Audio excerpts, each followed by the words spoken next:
রোগী একদম যন্ত্রণায় বেঁকে কোঁকিয়ে কোঁকিয়ে আপনার কাছে আসবে, আর আপনি একটি গাছের শিকড় দ্বারা 2 মিনিটের মধ্যেই তাকে একদম সুস্থ করে তুলতে পারবেন। মানে এমন একটি গাছের পরিচয় আপনাদের সাথে আজকে করিয়ে দেব, যেই গাছের পুরো সমগ্র গাছের আগা থেকে গোড়া পর্যন্ত ব্যথা বিনষ্ট বা ব্যথা মারার জন্য কাজে লাগে। তো নমস্কার, আমি শীতল গোস্বামী, ফেসবুক পেজ শীতল গোস্বামী, ইউটিউব ন্যাচারাল পাওয়ার।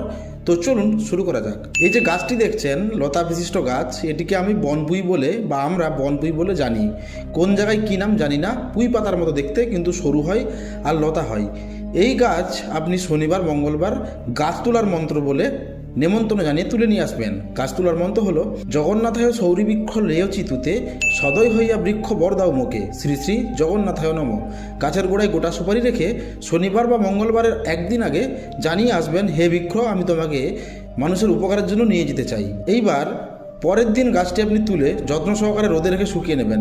ওই গাছের লতা কেটে সামান্য এতটুকু সাদা সুতোয় বেঁধে, যে ব্যক্তি বেঁকে গেছেন ব্যথায়, যন্ত্রণায় টিকতে পারছে না, এত ব্যথা, সেই ব্যক্তি যদি আপনার কাছে আসেন, তো আপনি বাঁ হাতে করে তার সেই ব্যথা স্থান থেকে ওই শিকড়টি বুলাতে বুলাতে পা পর্যন্ত গিয়ে মাটিতে ছুঁয়ে জয় মা মনসা দেবী বলে প্রণাম করবেন। এইভাবে 9বার নামাবেন, ব্যথা দিয়ে বুলিয়ে একদম মাটিতে ঠেকাবেন, পায়ে ঘষে জয় মা মনসা দেবী।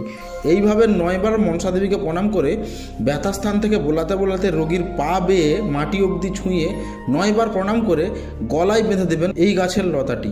গাছের একদম সমগ্র ডগা থেকে শিকড় অবধি কিন্তু ব্যথা মারার জন্য প্রথমেই বললাম।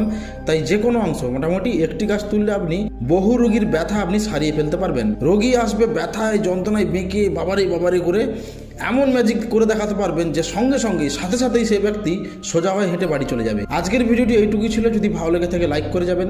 এই তথ্য আপনার বন্ধু এবং আত্মীয় স্বজনকে জানার জন্য শেয়ার করতে পারেন।